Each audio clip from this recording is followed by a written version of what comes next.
Satu, dua, tiga. Oke. Kamu nggak usah ikut ya. Ini live ya. Tunggu. Pesannya di dua nang live. Apa-apa terus aja. Kacamata ini apa kacamata? Oke. Ya. Bang, mungkin hari ini seperti apa, Bang? Oke, malam ini agendanya.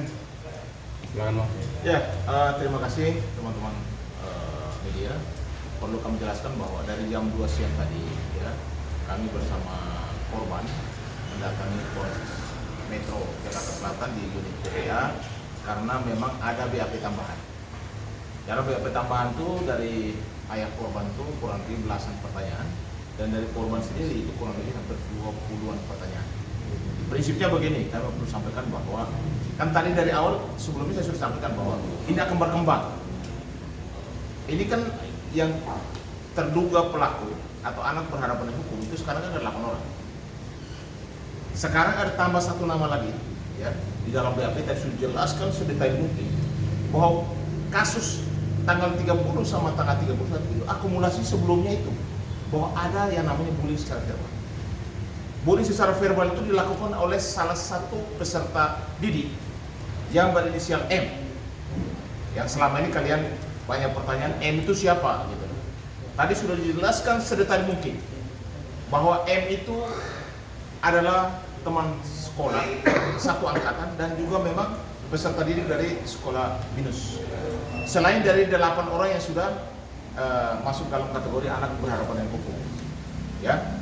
Nah, makanya tadi dijelaskan dari awal dari dia masuk sekolah sampai dengan kejadian tanggal 30-31, si M ini punya peran sangat penting dalam membuli secara verbal, mengatai, ada dugaan ya, menurut korban mengatai sampah, bau ketek, anjing dan lain sebagainya itu dari M. Dan M ini adalah salah satu sahabat baiknya daripada ketua geng yang bernama K. Jadi sebenarnya K sama M itu adalah pemimpin di geng tersebut, yang diduga pemimpin di geng tersebut dan banyak anggotanya. Jadi makanya kami dari awal sudah minta supaya pihak kepolisian dan pihak terkait, baik itu dari Dinas Pendidikan, Menteri Pendidikan dan juga lembaga-lembaga anak untuk turun melakukan investigasi supaya kalau memang ditemukan ada geng di sana di sekolah tersebut, supaya geng-geng itu harus dibubarkan. Jangan sampai kejadian ini terjadi lagi pada anak didik yang lain. Ya, itu pembukaan dulu. Mungkin ada pertanyaan, silakan. Bang sempat membahas ini gak Bang, siapa orang tua daripada pelaku Bang? Jadi pertama-tama kita harus garis bawahi dulu ya. Ini kan pidana itu kan personal. Personal artinya siapa yang melakukan, siapa yang berbuat, siapa yang bertanggung jawab gitu. Dan kita tidak melebar. Tapi kan kemarin banyak bertanya, ini siapa sih orang tuanya itu loh. Perlu saya jelaskan itu orang tuanya adalah AH. Dulu ketua partai, sekarang mantan ketua partai, tapi masih pejabat di negeri ini. Ya, saya rasa sudah bisa paham ya. Dan ini tadi benar-benar dijelaskan secara detail terkait dengan peran daripada si M.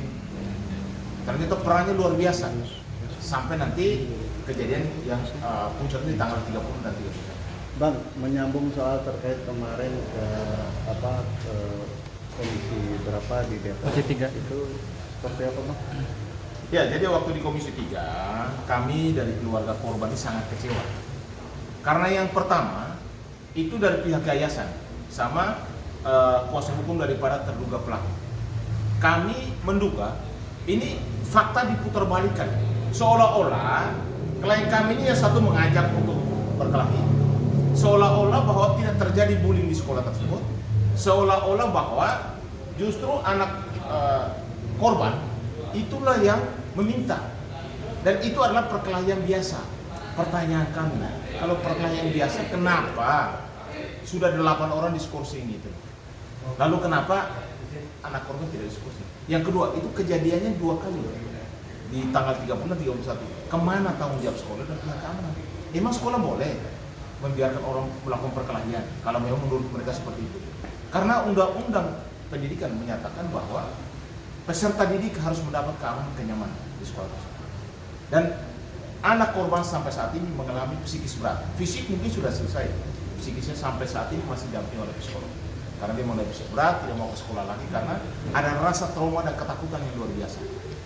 Makanya kalau sampai ada yang menyampaikan di berita bahwa waktu dia di sekolah di Al-Azhar, sekolah di mana tuh? Di Mentari, itu anak korban itu ada persoalan di sekolah tersebut. Kami jamin tidak ada sekolah, tidak ada masalah di sekolah, kedua sekolah tersebut. Itu semua suratnya dari pihak sekolah sudah diberikan kepada kami. Kenapa dia pindah ke Binus? Karena memang rumahnya berdekatan dengan Binus. Bukan berarti dia ada masalah di sekolah-sekolah sebelumnya, itu tidak ada sama sekali, itu fitnah. Itu hoax tuh.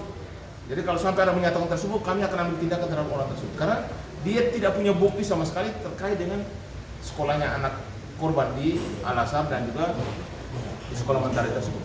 Bang, ada upaya nggak bang? Ini CCTV ini dibuka secara keseluruhan bang. Kemarin kan sempat hanya sekilas-sekilas saja gitu, meminta gitu untuk pihak dari abang itu untuk upayakan gitu.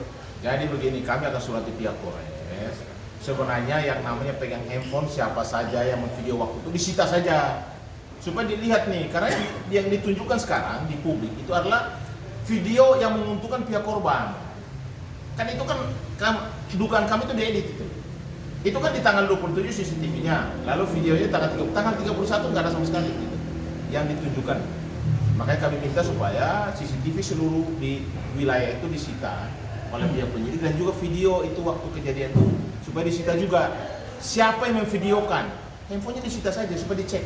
Jangan sampai diberikan kepada penyidik oleh kuasa hukumnya. Itu sudah ada dugaan di edit itu. Kami minta video yang lengkap. Karena kejadian itu panjang, bukan sepotong seperti itu. Bang, ada saksi dari pihak korban bang? Kalau saksi dari pihak korban waktu kejadian itu ada, tapi yang pihak klinik sama ibu guru ya. Waktu kejadian dia luka-luka, dia sembunyi di tangga dan dibawa ke apa? Saksi yang menyaksikan banyak. Tapi kan yang menyaksikan itu dia memberikan keterangan menguntungkan pihak kita atau tidak gitu. Karena takutnya kelompok ada dugaan yang tersebut. Artinya belum ada dari pihak saksi yang dilibatkan untuk dibawa ke pihak kepolisian. Dari pihak sekolah saksi kan sudah diperiksa 18 orang. Kan dari kemarin Humas dinyatakan 18 orang yang diperiksa sebagai saksi. Pak, tadi sempat ditanya terkait komunikasi sama pihak sekolah yang kemarin anaknya dibilang luka ya. Apakah tadi di atas sempat ditanya terkait adanya luka dari pihak sekolah ketika bapak mau menjemput dan tidak bisa, akhirnya pamannya yang menjemput. Cerita saya jemput itu. Oke, nah gimana? Mungkin di atas tadi sempat ditanyakan hal itu kan? Oh iya, memang tadi cukup banyak pertanyaan dari siang sampai malam ya untuk anak saya dan terus untuk saya juga. Ada 18 pertanyaan yang untuk saya.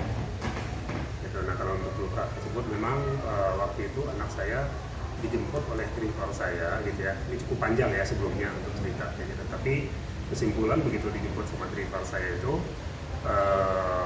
dalam kondisi bibir di sininya bengkak, di dalam di sininya pecah ya, robek, dalam sininya robek, ininya bibirnya bengkak, pipi di sebelah kanan ininya memar. Ini yang saya menyaksikan langsung ya. Terus kepala sebelah kirinya juga bengkak, benjol ya. Jadi bukan memar, benjol gitu ya Pak ya. Terus dadanya sakit, terus punggung sininya juga sakit. Memang perbedaannya untuk Ananda Rafiq Alfian ini anak saya hari ini segitu panjang permasalahan anak saya ini tidak pernah melaporkan kepada kami selaku orang tuanya gitu. Jadi diam-diam aja berupaya untuk menyelesaikan sendiri seperti itu Pak. Sekaligus memberikan barang bukti bentuk voice note itu atau voice note apa? yang terkait komunikasi sama pihak sekolah kesehatan itu. Oh iya, saya ada. Jadi tadi diserahkan juga barang bukti itu ke Itu sudah sama kepolisian. Bang, ini apakah ada dugaan keterlibatan dari orang tua yang berinisial AH tersebut? Jadi kasusnya agak berlarut, ada orang penting bilang jadi ada. Ya, jadi perlu saya jelaskan, Binus ini sekolah orang kaya mas. Kalau kayak kita orang miskin tidak bisa sekolah, orang sekolahnya mahal kok. Emang mas bisa sekolah di sana? Jadi yang ada di sana adalah keluarga daripada bapaknya pejabat, bapaknya memang orang berada, bapaknya orang hebat atau keluarga yang hebat. Karena secara ekonomi memang di sana juga pembayaran sekolahnya cukup mahal. Nggak, berarti ada diduga ada keterlibatan. Bukan diduga lagi, kan mereka ngomong sama korban, bapak saya anggota dia, bapak saya ketua partai, bapak saya bos minyak, bapak saya ini orang hebat di sini. Artinya yang berada di situ menyatakan kepada orang bahwa bapak-bapaknya itu adalah penguasa di negeri ini. Dan setelah kita telusuri memang ada beberapa yang benar. Gitu.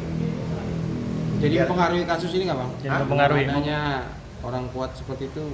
Kalau mempengaruhi kita nggak tahu ya, mungkin ke pihak kepolisian. Tapi bagi kami sebagai keluarga korban, kami akan tetap berdiri pada kebenaran bahwa ini Rafiq adalah korban. Dan jangan sampai ada pemutarbalikan fakta bahwa seolah-olah Rafiq inilah pemicunya. Dia yang mengajak untuk berkelahi lah, mengajak untuk supaya menjadi melakukan tindakan-tindakan yang di toilet tersebut. Itu bukan. Coba lihat dari CCTV aja lah. Waktu mereka datang itu dia Rafiq sama siapa? Dia diimpit sama beberapa orang ke toilet. Makanya video di toilet itu supaya yang lengkap. Karena ada tanggal 3 bulan, tanggal 31. Sama semua CCTV itu supaya disita oleh pihak penyidik untuk sudah bisa dicek di lab. Karena kalau tidak, nanti dipotong-potong, sepotong-sepotong akhirnya memicu bahwa seolah-olah kejadian itu adalah pertengkaran biasa, perkelahian biasa. Padahal kejadian tidak seperti itu. Bang, penegasan sikap aja bang dari abang sebagai kuasa hukum nih gimana bang soal usulan soal RG bang? Artinya gimana sikap apa akan diambil? Apakah akan terus berlanjut seperti apa? Ya kalau tidak ada niat baik kami akan lanjut terus. Kami tidak akan jeda. Kalau orang sudah melakukan tindakan, misalnya sekarang ini prosesnya sudah sampai tingkat sini, mungkin sebentar lagi ada tersangka.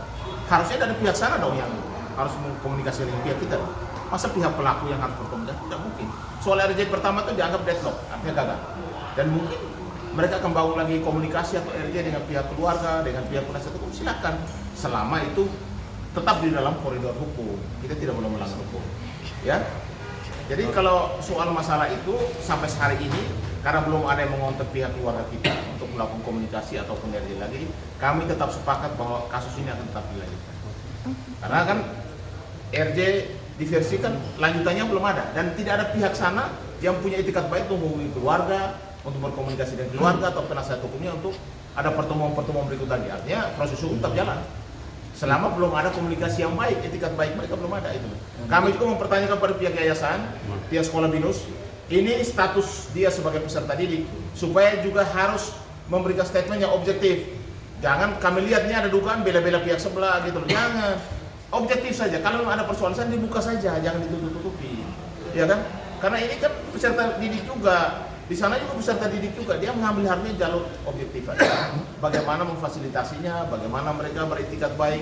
Dan kami hanya minta supaya Rafiq ini 4 bulan lagi ke depan supaya bisa lulus dari sekolah BINUS. Karena saat ini dia sekolahnya sudah tidak sesuai dengan materi pendidikan yang benar. Karena sudah 3 bulan terakhir malah online-nya justru berhenti, tidak sekolah sama sekali. Nah, ini tanggung jawab siapa? Sedangkan kewajiban orang tua masih tetap ya. Tetap jalan. Sampai hari ini kami masih bayar. Mungkin dari undang-undang pendidikan Pak Firly. Jadi begini, saya tambahkan sedikit. Ini kan terkait dari pihak sekolah. Pihak sekolah BINUS ini harusnya mereka sampai hari ini saya sesali kami sebagai kuasa hukum tidak ada pendampingan sama sekali sama si korban. Tidak ada. Kita kan anak ini kan klien kami ini kan ya secara fisikisnya sudah rusak terganggu akibat benturan-benturan yang malum sendiri lah kan. Anak pejabat semua di sini, anak bos minyak, anak ketua partai, jadi fisiknya ketakutan. Jadi walaupun seandainya mereka suruh sekolah lagi, mentalnya udah nggak siap kan, karena saking takutnya. Nah di sini juga seharusnya kan di aturan hukum itu jelas. Di Undang-Undang 35 tahun 2014 itu di sini kita sesali, yang sekolah kenapa melakukan pembiaran. Ini kan melakukan pembiaran ini ada konsekuensi, ada ancaman hukuman. Nah, kalaupun mereka membiarkan ini, harusnya mereka juga harus kena. Karena mereka CCTV di mana-mana. Dan kita minta supaya CCTV ini juga jangan diberi sepenggal-sepenggal. Nah, CCTV tanggal 30, CCTV tanggal 31. Jangan dirubah-rubah. Yang tadi misalnya tanggal 30, kasih tanggal 31. Kan seperti itu kejadian yang kita lihat. Jadi, jangan sampai nanti pihak sekolah ini ada apa. Jangan terbalikan fakta. Jangan sampai larinya seolah karena ini anak seorang pejabat, anak penguasa, mereka ke sebelah sana. Jangan, kita minta keadilan. Karena adil itu lebih mendekatkan kepada mereka juga, apalagi mereka ini kan orang-orang guru yang terdidik. Nah, guru yang terdidik ini kita harus bermuara etika sebagai guru, jangan tunduk, jangan takut sama penguasa, itu benar itu. Nah, Sedangkan di undang-undang kementerian, peraturan pemerintah itu jelas yang mengatakan mereka harus punya hak apa? Hak untuk pencegahan. Nah, saya ingin tanyakan, apakah di sekolah ini sudah ada pencegahan? Belum. Saya yakin tim pencegahan untuk anak-anak ini tidak ada untuk anak ini. Makanya terjadi. Dan saya yakin perkara ini bukan hanya kejadian pada klien kami, ada juga pada yang lainnya. Tapi mereka tidak berani bersuara. Ini mungkin karena klien kami ini sudah berani bersuara, pasti ada yang lain yang juga seperti itu. Jadi kita mohon ini agar Menteri Pendidikan dalam hal ini sebagai mengawasi, apalagi ini dunia pendidikan, ya, apalagi ini sekolah swasta, ya, kita minta ya supaya jangan terulang terus-menerus kasus seperti ini. Nggak ada habisnya. Padahal di aturan kementerian itu jelas sudah diatur dan ini tidak dijalankan. Nah, kita minta konsekuensinya. Buat apa PP dibuat kalau tidak dijalankan? Itu yang kita sangat miris. Karena mereka peserta didiknya berhak untuk mendapatkan perlindungan dari para pendidiknya, guru-gurunya. Oke.